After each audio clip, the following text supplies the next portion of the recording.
Okay. Okay, fast track video. My name is Ed, and I want to go over maybe 4 things here. A little bit of a history of me. We're going to go over rubs and just my take on it. We're going to go over temperatures on using probes and what does that temperature gauge mean in regards to probes. And lastly, talking about grills and purchasing grills.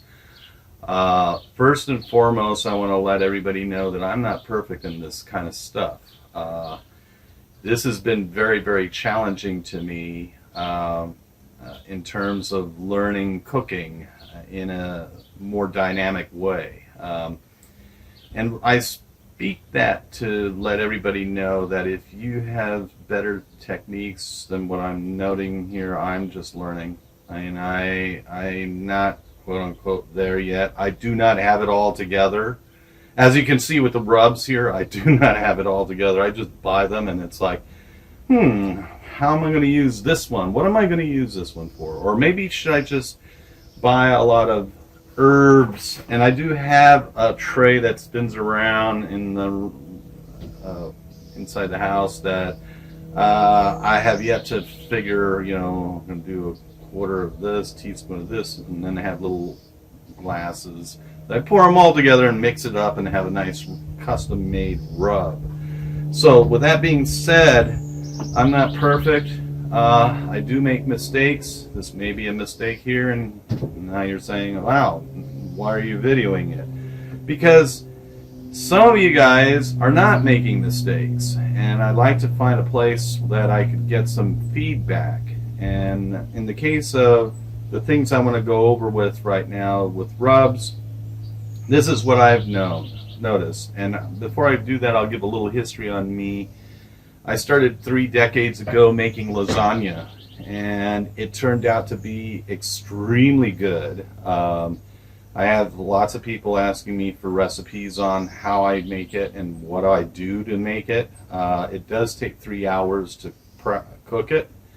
And usually when I make lasagna, I make not just 1 pan, I make 2 pans because it seems as though everybody likes it so much that it devours very fast. So, and you may say, well, show us what that is. I may on another YouTube. But this here is on summertime grilling on the new grills that I have, and a little questionings on those things as well. I went from my history of lasagna to cooking steaks to cooking, I didn't really do so much chicken, but I did turkey several times over the past 4 or 5 years. There's a learning experience on that. Getting poultry and meat from shipped to me from farms, that's new to me, and there's a whole concept of that I have to start to plan out ahead, you know, with regards to how I get these things, when I get them, and how I'm going to prep them and take time off to do it. There's a lot of stuff, a lot of variables. But let's go into the rubs and stuff here. You know, there's a lot to be said about the history of my cooking, but overall, everybody likes it. So that's a good thing. And but I'm going to be honest with you guys. My future YouTubes here, including this brisket that I'm going to be working with for Father's Day, if I screw it up, I'm going to let you guys know. I mean, I don't usually hear that people like to say, you know, I blew it on this. I mean, they should, because we're not perfect. I mean, if we're perfect, then I want to know how you're going to get me to God. You know, I mean, because really it sounds like you would know God well enough to be that if you're perfect, you know. So anyways, the thing that I've learned this past 3 weeks in regards to rubs, and some of these you can see that I've already used them. So let me go talk about these first, you know, the Heaven Made products. You know, I like these products a lot. Probably more this than this right now because I haven't really figured out this so much as to this. I had a double header last weekend, you know, thinking, you know, I'll just use these 2 years for the tomahawk ribeye and the chicken wings. I had them both cooking on this grill here at the same time. And to my amazement, I liked the chicken wings on this rub. The tomahawk on this, I felt like I was tasting more of the rub than the meat, and this was so much stronger, so I may mildly use this the best brisket rub. Although this best brisket rub, maybe I should use it for a brisket, but like to my first one, which is today. But today I'm going to go strictly with salt, pepper, and brown sugar for that project. And then in July 4th, it'll be probably one of these that I'll have to decide based on my experience of the rubs. And that's what I really want to come to a conclusion with these things here. I am very clueless in terms of buying things. And I hear some people say this is the best thing. So what I've done is bought these, and then I have little McCormick's on a carousel thing in the inside of the house. I got a little carried away, wouldn't you think? So I have all these rubs.